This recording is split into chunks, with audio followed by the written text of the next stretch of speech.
آئیے کتاب رحمت سورہ الکہف اٹھائیں۔ اللہ تعالیٰ نے ایک واقعہ بیان کیا ہے حضرت موسیٰ اور حضرت خضر علیہ السلام کا، کہ حضرت موسیٰ علیہ السلام عزم مصمم کر کے جب چلے تو اللہ فرماتا ہے کہ ہم نے حضرت موسیٰ علیہ السلام کو جس بندے کی نشانی بتائی تھی وہ بندہ ان کو وہاں مل گیا۔ سفید چادر اوڑے حضرت خضر علیہ السلام وہاں لیٹے ہوئے تھے، تو یہ جا کے ان کے پاس کھڑے ہو گئے کہ حضرت میں آپ کی خدمت میں اس لیے آیا ہوں کہ اللہ نے آپ کو جو خصوصی علم عطا کیے ہیں میں ان کو سیکھنے کی غرض سے آپ کی چوکھٹ پہ آیا ہوں۔ کہا تم میرے ساتھ صبر نہیں کر پاؤ گے، معاملے مشکل ہیں، سفر دشوار ہے، منزل کٹھن ہے، اور میرے معاملات ایسے ہیں کہ تم اعتراض کرو گے، اس کے بغیر تم رہ نہیں سکتے۔ حضرت موسیٰ علیہ السلام نے کہا اگر اللہ نے چاہا تو آپ دیکھیں گے میں صبر کروں گا، اور آپ کے کسی حکم کی کسی کام کی میں نافرمانی نہیں کروں گا، کسی کام کا انکار نہیں کروں گا۔ کہا کہ اچھا شرط یہ ہے کہ جو میں کروں اس پر تم اعتراض نہیں کرو گے، سوال نہیں کرو گے، یہاں تک کہ میں خود ہی نہ بتاؤں۔ تو کہا کہ یہ شرط ٹھہری، میں کوئی بات نہیں کروں گا۔ فانطلقا، دونوں چل پڑے، دریا کے پار جانا تھا۔ جو کشتی کا مالک تھا، کشتی بان تھا، وہ حضرت خضر علیہ السلام کو جانتا تھا، تو اس نے کرایہ بھی نہیں لیا، لیکن جب کشتی پر سوار ہوئے تو عصا مار کے حضرت خضر علیہ السلام نے کشتی کا ایک پھٹا توڑ دیا۔ تو بے ساختہ حضرت موسیٰ علیہ السلام نے کہا آپ نے پھٹا توڑ دیا، یہ سارے ڈوب جائے؟ کہا میں نے کہا تھا نا تم میرے کاموں پہ صبر نہیں کر پاؤ گے۔ تو حضرت موسیٰ کو یاد آیا، کہا میں بھول گیا تھا، اس پر مواخذہ نہ کیجیے۔ پھر دونوں چل پڑے، بچے کھیل رہے تھے، ایک خوبصورت لڑکا وہ بھی بچوں میں کھیل رہا تھا۔ حضرت خضر آگے بڑھے اور اس کی گردن مروڑ دی، اس کو قتل کر دیا۔ صاحب شریعت تھے حضرت موسیٰ علیہ السلام، نہ رہ سکے، پھر بول پڑے ایک جان کو بغیر کسی جان کے بدلے میں قتل کر دیا، اس نے گوایا کیا تھا ہمارا؟ آپ نے بہت ہی جو ہے وہ غلط کام کیا، یہ کام اچھا نہیں کیا آپ نے۔ کہا میں نے کہا نہیں تھا کہ تم میرے ساتھ صبر نہیں کر پاؤ گے۔ کہا ایک موقع اور دے دیجئے، اب اگر میں نے کوئی اعتراض اٹھایا تو پھر دوبارہ مجھے آپ اپنی صحبت میں نہ رکھیے، عذر تمام ہو جائے گا۔ پھر دونوں چل پڑے، یہاں تک کہ ایک بستی میں دونوں آئے تو آپ نے بستی والوں سے کہا کہ ہم مہمان ہیں، آپ ہماری مہمان نوازی کیجیے، کھانا کھلائیے۔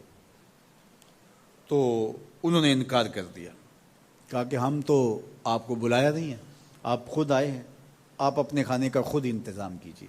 گزر رہے تھے گلی سے تو ایک دیوار گرنا چاہ رہی تھی، تو جلدی سے اس دیوار کو مرمت کر دیا۔ کہا حضرت ہم اگر چاہتے تو اس پہ اجر لے سکتے تھے، انہوں نے ہمیں کھانا تک نہیں دیا اور ہم ان کی دیواریں سیدھی کر رہے ہیں۔ کہا اب تمہاری میری جدائی ہو گئی، تم نے یہ بھی اعتراض کر دیا۔ تو انہیں یاد آیا کہ وہ یہ بھی اعتراض ہو گیا، اب میں تمہیں بتاتا ہوں کہ یہ 3 کام میں نے کیوں کیے۔ اللہ اکبر۔ اب سنیے، قرآن ہمیں بتاتا ہے کہ ظاہری علم بھی ہوتا ہے لیکن کوئی باطنی علم بھی ہوتا ہے۔ کہا وہ پہلی بات کشتی والی سنو، یہ 2 مسکین بچوں کی کشتی تھی، ان کے گھر کا چولہا اس کی کمائی سے جلتا تھا۔ دریا کنارے کنارے ایک ظالم بادشاہ رہا تھا جو لوگوں کی کشتیاں چھین رہا تھا، ہم نے تھوڑا سا عیب لگا دیا، وہ ٹوٹی کشتی چھوڑ کے چلا گیا۔ اب وہ تھوڑے سے پیسے لگا کے کشتی مرمت کرا لیں گے، گھر کا چولہا جلتا رہے گا، بتاؤ اچھا کیا یا برا کیا؟ کہا رہی بات اس بچے کی جس کو ہم نے قتل کیا، اس کے ماں باپ مومن تھے، نیک تھے، صالح تھے، بچے نے بڑا ہو کے بہت برا ہونا تھا، ہم نے اس کو قتل کر دیا، اللہ اس کے بدلے ان کو بہتر اولاد دے گا۔ علماء تفسیر نے لکھا ہے اس بچے کے بدلے میں اللہ نے ان والدین کو ایک بیٹی عطا کی جس کی نسل سے 70 نبی پیدا ہوئے۔ دیوار کی کہانی بھی سن لیجئے، یہ شہر کے 2 یتیم بچوں کی دیوار تھی اور اس کے نیچے ان کا خزانہ تھا، اور ان کا باپ بڑا نیک تھا۔ خزانہ دیوار کے نیچے ہے، دیوار گرنا چاہ رہی ہے، کسی معمولی دھکے سے گر جاتی۔ 2 ہی صورتیں تھیں، یا وہ بچے خود اپنا خزانہ اٹھا لیتے یا لوگ اٹھا کے لے جاتے۔ لوگ اٹھا کے لے جاتے پھر بھی ہاتھ میں کچھ نہ آیا، اور اگر وہ خود اٹھا لیتے تو بچے ہیں، بچپنے کی وجہ سے وہ اس کو اڑا دیتے۔ تو ہم نے اس کے اوپر دیوار کھڑی کر دی، جب تک وہ اس قابل نہیں ہو جاتے کہ یہ خزانہ نکال کے اس کو صحیح مصرف پہ لگا سکیں، اتنی دیر تک دیوار گرے گی نہیں۔ اللہ اکبر۔ وہ کسی وجہ سے دیوار قائم رہے گی، اور جب وہ اس عمر کو پہنچ جائیں گے جس عمر میں وہ اس خزانے کو سنبھال سکیں گے تو پھر دیوار خود بخود گر جائے گی اور یہ خزانہ نکال کر کے اپنے کام پہ لے آئیں گے۔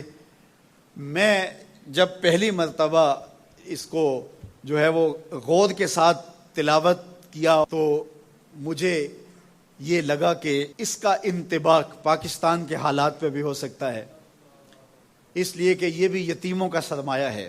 کتنے یتیم روتے بلکتے رہ گئے اور ان کے سر سے جو ہے وہ سائے اٹھ گئے اس وطن کے لیے، لیکن میرے مالک نے اس ملک کے خزانوں پر گہرے پہاڑ اور بڑی بڑی دیواریں کھڑی کر دی ہیں۔ جب تک یہ قوم بلوغت تک نہیں پہنچے گی اتنی دیر تک وہ خزانے ظاہر نہیں ہوں گے، اور جب یہ قوم اپنی بلوغت تک پہنچے گی، شعوری بلوغت، فکری بلوغت، علمی بلوغت، اور رب سے جو وعدہ کیا تھا پاکستان کا مطلب کیا، لا الہ الا اللہ، جب اس بلوغت تک یہ پہنچ جائے گی، اس وعدے کی تکمیل ہوگی، پھر رب دیوار ہٹا دے گا اور پاکستان کو اللہ اتنے خزانے دے گا اور پاکستان ایسا مالا مال ہوگا دنیا دیکھنے آئے گی انشاءاللہ۔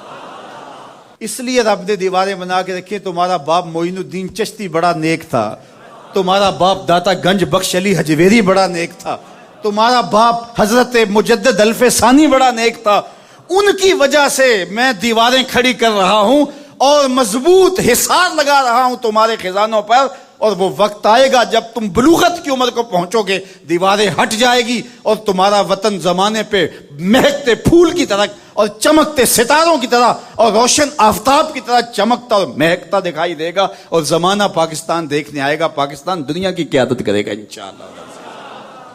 تو کہا یہ تعویل ہے ان باتوں کی جو باتیں میرے رب نے مجھے بتائی، اور یہ میں نے اپنی مرضی سے نہیں کہی، اور جو میں نے کی اپنی مرضی سے نہیں کیا۔ تو یہ باطنی باتیں ہیں، شاید یہ باطنی باتوں کے جوش میں یہ بات بھی میں کر گیا۔ وہ کیا کسی نے کہا تھا کہ بھری محفل میں ایک راز کی بات کہہ دی، بڑا بے ادب ہوں۔